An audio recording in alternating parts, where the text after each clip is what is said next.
एक तरह से एनडीए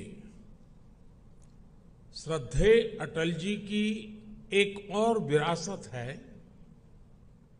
जो हमें जोड़े हुए है। एनडीए के निर्माण में आडवाणी जी ने भी बहुत अहम भूमिका निभाई थी और वो आज भी हमारा मार्गदर्शन कर रहे हैं। हमारे प्रकाश सिंह बादल जी हों, बाला साहब ठाकरे जी हों, जॉर्ज फर्नांडिस जी हों, रामविलास पासवान जी हों, अजीत सिंह जी हों, शरद यादव जी हो, सभी ने अपनी अपनी तरह से एनडीए को मजबूती देने का काम किया। आज प्रकाश सिंह बादल जी और बाला साहब ठाकरे जी के सच्चे अनुयायी भी हमारे बीच में हैं। हाल में ही एनडीए के गठन के 25 साल पूरे हुए हैं। ये 25 वर्ष देश की प्रगति को गति देने और क्षेत्रीय आकांक्षाओं को पूरा करने के रहे हैं, यानी राज्यों के विकास से राष्ट्र का विकास। इस मंत्र को एनडीए ने निरंतर सशक्त किया है। इस यात्रा में जो पुराने साथी रहे हैं, मैं उनका तहे दिल से अभिनंदन करता हूं। भविष्य की यात्रा के लिए जो नए साथी आए हैं, मैं उनका हृदय से स्वागत करता हूं।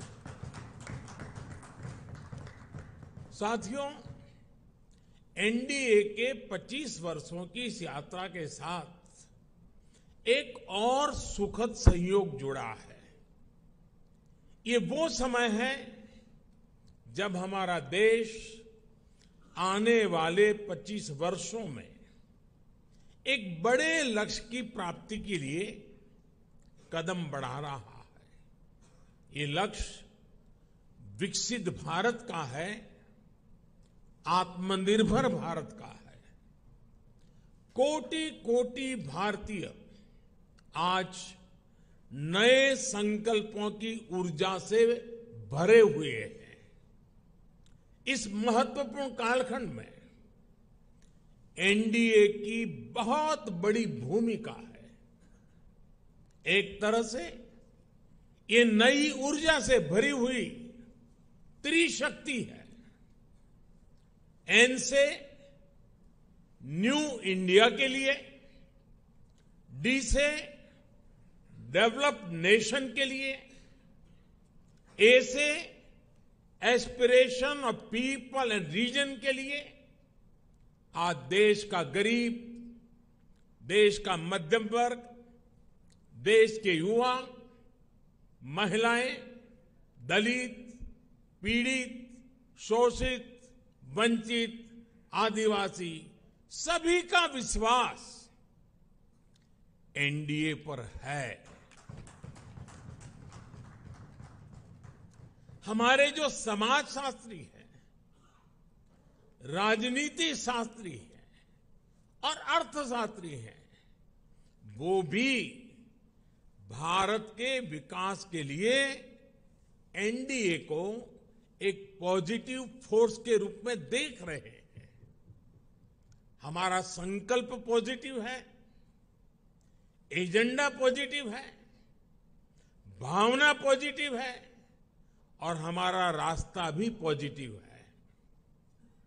मैं अक्सर कहा करता हूं कि सरकारें बहुमत से बनती हैं, लेकिन देश सबके प्रयास से चलता है।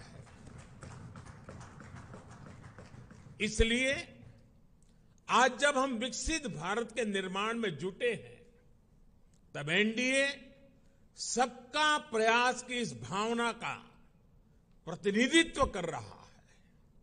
साथियों, हमारे देश में राजनीतिक गठबंधनों की एक लंबी परंपरा रही है, लेकिन जो भी गठबंधन नेगेटिविटी के साथ बने वे कभी भी सफल नहीं हो पाए। कांग्रेस ने 90 के दशक में देश में अस्थिरता लाने के लिए गठबंधनों का इस्तेमाल किया। कांग्रेस ने सरकारें बनाई, सरकारें बिगाड़ी। इसी दौर में 1998 में एनडीए का गठन हुआ था। लेकिन एनडीए क्यों बना? क्या तब सिर्फ सरकार बनाना या सत्ता हासिल करना ही एनडीए का लक्ष्य था? आप भी जानते हैं ऐसा नहीं था। एनडीए किसी के विरोध में नहीं बना था।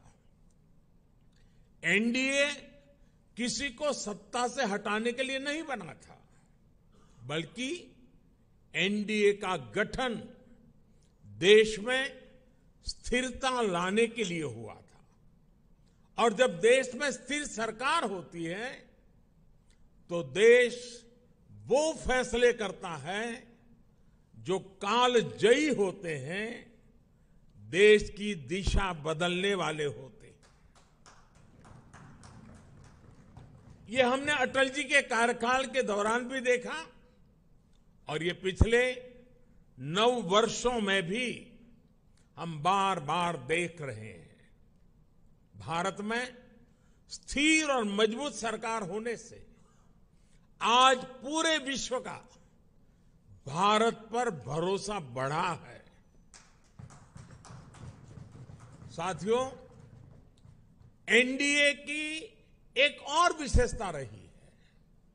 जब हम विपक्ष में थे तब भी हमने हमेशा सकारात्मक राजनीति की। हमने कभी नकारात्मक राजनीति का रास्ता नहीं चुना।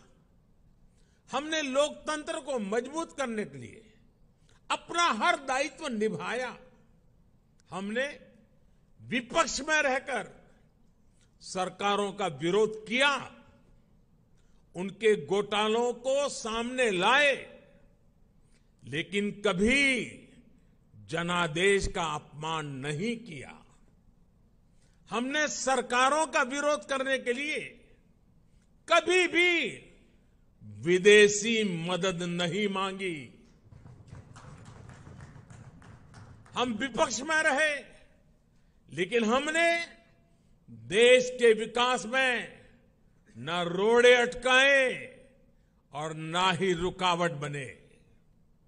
आजकल हम देखते हैं कि केंद्र सरकार की योजनाओं को विपक्ष की कई राज्य सरकारें अपने यहां लागू नहीं होने देती। अगर ये योजनाएं लागू होती भी हैं तो उन्हें रफ्तार नहीं पकड़ने दी जाती। ये लोग सोचते हैं कि अगर उनके राज्यों में गरीबों को केंद्र की योजना का लाभ मिल गया तो कैसे काम चलेगा, उनकी राजनीति कैसे चलेगी। मुझे याद है, गरीबों के घर के लिए, हर घर जल के लिए, आयुष्मान भारत योजना के लिए कितनी ही बार विपक्ष के मुख्यमंत्रियों को मुझे चिट्ठियां लिखनी पड़ती है, लेकिन ये लोग गरीब के कल्याण को भी राजनीतिक नफा नुकसान से ही तोलते रहे। साथियों, जब गठबंधन सत्ता की मजबूरी का हो, जब गठबंधन भ्रष्टाचार की नीयत से हो, जब गठबंधन परिवारवाद की नीति पर आधारित हो, जब गठबंधन जातिवाद और क्षेत्रवाद को ध्यान में रखकर किया गया हो, तो वो गठबंधन देश का बहुत नुकसान करता है। 2014 से पहले की गठबंधन सरकार का उदाहरण हमारे सामने है। तमाम उठापटक के बीच वो गठबंधन सरकार किसी तरह अपने 10 साल खींच पाई। लेकिन देश को क्या मिला? प्राइम मिनिस्टर के ऊपर भी एक आला कमान, पॉलिसी पैरालिसिस, निर्णय लेने में अक्षमता, भांति भांति के पावर सेंटर्स, अव्यवस्था और अविश्वास, खींचतान और करप्शन, लाखों करोड़ों के घोटाले। आपको याद होगा, जब भी पिछली सरकार के कुशासन पर सवाल उठते थे तो गठबंधन की मजबूरियां गिनाई जाती थी। बहाना एक ही, गठबंधन के कारण। क्रेडिट लेने के लिए तो हर कोई आगे आता था, लेकिन जैसे ही कुछ गड़बड़ होती थी तुरंत अपने सहयोगियों पर दोष मढ़ दिया जाता था। हम सौभाग्यशाली हैं कि एनडीए की स्थिति इससे बिल्कुल विपरीत है, अलग है। हमारे लिए गठबंधन